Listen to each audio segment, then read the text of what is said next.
नमस्कार, राम राम, स्वागत है आप सभी का। मैं हूं आपके साथ मनु तेवतिया। आप देख रहे हैं जी दिल्ली एनसीआर हरियाणा और वक्त हो गया है बहस जरूरी है का।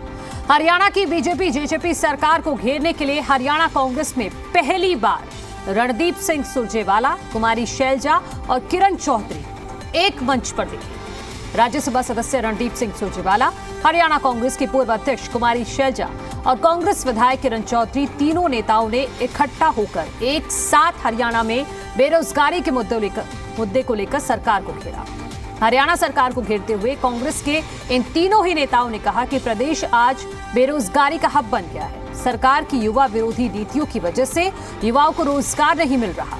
आपको ये भी बता दें कि हरियाणा कांग्रेस के इन तीनों नेताओं रणदीप सिंह सुरजेवाला, कुमारी शैलजा और किरण चौधरी को भूपेंद्र सिंह हुड्डा विरोधी खेमे का भी कहा जाता है। ऐसे में तीनों का एक साथ एक मंच पर आना और एक साथ सरकार पर हमलावर होना, इसके भी मायने निकाले जा रहे हैं। हरियाणा की हम बात करें, यहाँ पर भारतीय जनता पार्टी की सरकार 9 साल हो गए और अगर हम 19 से अब तक देखें, पिछले 5 साल का आंकड़ा देखें तो साथियों, ये सरकार तो हमारे युवाओं के लिए एक अभिशाप साबित हुई। कहाँ लोगों को उम्मीदें थी और सपने दिखाए गए, सब्ज बाग दिखाए गए,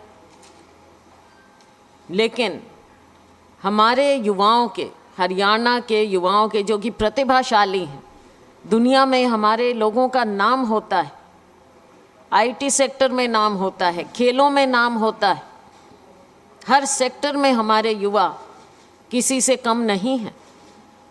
प्राइवेट सेक्टर में जहां मौका मिलता है वहां ये चमकते हैं, लेकिन क्या कारण है कि हमारे ही राज्य में हमारा युवा एक सेकंड क्लास सिटीजन बनकर रह गया है। आज के दिन अगर हम बात करें तो हरियाणा हब किस चीज़ का बना है? ना एग्रीकल्चर में, ना आईटी में, ना किसी चीज़ में। हमारा राज्य अगर हब बना है तो बेरोज़गारी में बना है। सीएमआई की रिपोर्ट के मुताबिक देश में सबसे ज़्यादा बेरोज़गारी, गोल्ड मेडल अगर मिलता है हरियाणा को, तो वो बेरोज़गारी में मिलता है। हरियाणा में बेरोजगारी का सबसे बड़े नासूर का सबूत और उसकी दर्दनाक कहानी कहने वाले वो 11,22,000 नौजवान हैं जिन्होंने कॉमन एक्सप्लॉयटेशन टेस्ट के लिए अप्लाई किया। साल 2019 से ही सीईटी के नाम पर हरियाणा के युवाओं को बेवकूफ बनाने की कोशिश की जा रही है। अगर मैं ये कहूं कि खट्टर और दुष्यंत जी की सरकार मिलकर हरियाणा के युवाओं के भविष्य की भ्रूण हत्या कर रही है तो शायद ये सच होगा। 2019 वाली सारी भर्तियां सीईटी में दे दी गई। 2021 में ग्राम सचिव और दूसरे पेपर लीक हो गए, उन्हें भी सीईटी में दे दिया गया। अब हम 2023 के मिड में हैं, जुलाई का महीना अब हम पहुंच गए, तो आधा साल फिर बीत गया। तो 19 से 23 तक का समय तो सीईटी करवाएंगे और उससे फिर पेपर करवाएंगे, इसी में लगा दिया। 11,22,000 बच्चों ने दरख्वास्त दी। 4 शिफ्टों में आखिर में एग्जाम हुआ, बड़े मोल तोल के बाद 5 और 6 नवंबर 2022 को। 10 जनवरी 2023 को रिजल्ट आया। रिजल्ट में 2,92,000 बच्चों को उन्होंने पास दिखाया। पब्लिक डोमेन में नहीं डाला, आखिर में फिर कोर्ट में गया और 29 जून 2023 को 2,92,000 से बढ़ाकर 3,59,000 बच्चों को पास दिखा दिया गया।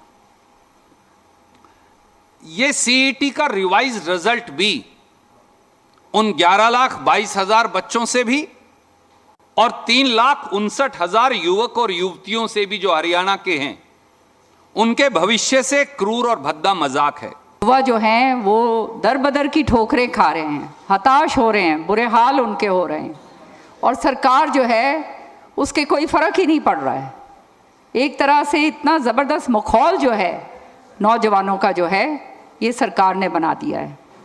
आपको याद होगा कि जब ये डबल इंजन सरकार 2 बारी बनी है, वायदा किया गया था कि 2.5 करोड़ नौकरियां हर साल जो हैं नौजवानों को दी जाएंगी।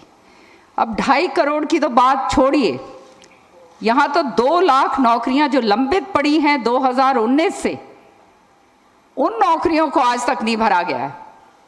और किस तरह से नौजवानों के साथ खिलवाड़ हो रहा है वो आप सबके सामने। या तो ये हज़ारों जो भर्तियां हैं इनका जो है नतीजा वो नहीं निकाला, या फिर इनको रद्द कर दी गई हैं, और या फिर गलत नीति के कारण जो है कोर्ट के जो हैं चक्कर काटने पड़ रहे हैं। तो हालात ये हो गए हैं कि आज के दिन कोई भी जो युवा है उसको समझ नहीं आ रहा कि हम आगे किस तरह से हमारे को नौकरी मिलने वाली है। बेरोजगारी को लेकर कांग्रेस नेताओं की ओर से सरकार पर किए गए हमले पर मुख्यमंत्री मनोहर लाल ने पलटवार किया है। मुख्यमंत्री मनोहर लाल ने कहा है कि कांग्रेस कार्यकाल के मुकाबले सरकार ने लगभग 2 गुना भर्तियां की। के 3 बड़े लीडर्स ने सर चंडीगढ़ में एक साथ संयुक्त प्रेस वार्ता की। रणदीप सुरजेवाला, कुमारी शैलजा और किरण चौधरी, और उन्होंने कहा कि हम मछली की आंख पर सीधे निशाना डाल रहे हैं और मछली की आंख है युवाओं का भविष्य, यानी खासतौर से बेरोजगारी और उनके मुख्य इश्यू। मेरी सद्भावना ये है कि तीनों लोग लगातार मिलकर करते रहे। भर्ती के बारे में आपको मैं कई बार बता चुका हूँ, उनकी 10 साल की भर्तियाँ 82,000 की थी या 88 की थी, समथिंग लाइक दैट, और हमने 8.5 साल में 1,10,000 को टच कर लिया है। और अभी जो नई भर्तियां ये सीईटी की डी और सी की दोनों होंगी, ये दोनों तो बिल्कुल निश्चित संख्या है, 32,000 और 15,000, 47,000। इसके बाद टीचर्स और पुलिस ये अलग से है, लगभग वो 10 से 12,000 वो होंगी। तो ये 60,000 भर्तियां ये हमारे इस टर्म में होने वाली हैं। तो 1,10,000 और 60,000, 1,70,000, उनकी 88,000, अप्रोक्सीमेटली डबल। जब डबल संख्या हम देने के लिए बिल्कुल सामने दिख रहा है, और आज भी वो कुछ बोलेंगे तो हाथ कंगन को आरसी क्या, पढ़े लिखे को फारसी क्या, आप सब जानते ही। मुख्यमंत्री मनोहर लाल के ओएसडी जवाहर यादव ने भी शैलजा सुरजेवाला और किरण चौधरी पर निशाना साधते हुए कहा कि ये तीनों नेता जब इकट्ठा होते हैं तो ये समझना चाहिए कि ये बीजेपी के खिलाफ नहीं बल्कि भूपेंद्र सिंह हुड्डा के खिलाफ इकट्ठा हुए हैं। जवाहर यादव ने कहा कि कांग्रेस के तीनों नेता बताएं कि कांग्रेस शासनकाल के दौरान कितनी नौकरियां दी गई।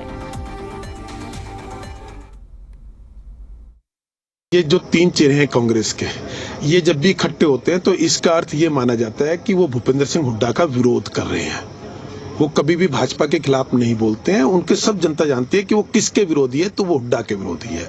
दूसरा, उन्होंने कहा कि रोजगार नहीं है। मैं चुनौती के साथ कहता हूँ और निवेदन के साथ कहता हूँ, वो बताएं जिस सरकार में खुद रणदीप सुरजेवाला जी मंत्री रहे, किरण चौधरी जी मंत्री रहे, कि उनके समय में भूपेंद्र सिंह हुड्डा की सरकार में कितनी स्थायी नौकरी लगी थी। भाजपा की मनोहर सरकार में 1,05,000 से अधिक सरकारी नौकरी लग चुके। हमारी एक भर्ती रद्द नहीं हुई, उनकी 11 भर्ती रद्द हुई। उनसे पूछो उनकी भर्तियां रद्द हुई या नहीं हुई, तो हम उनसे बेहतर है और यही उनकी पीड़ा है।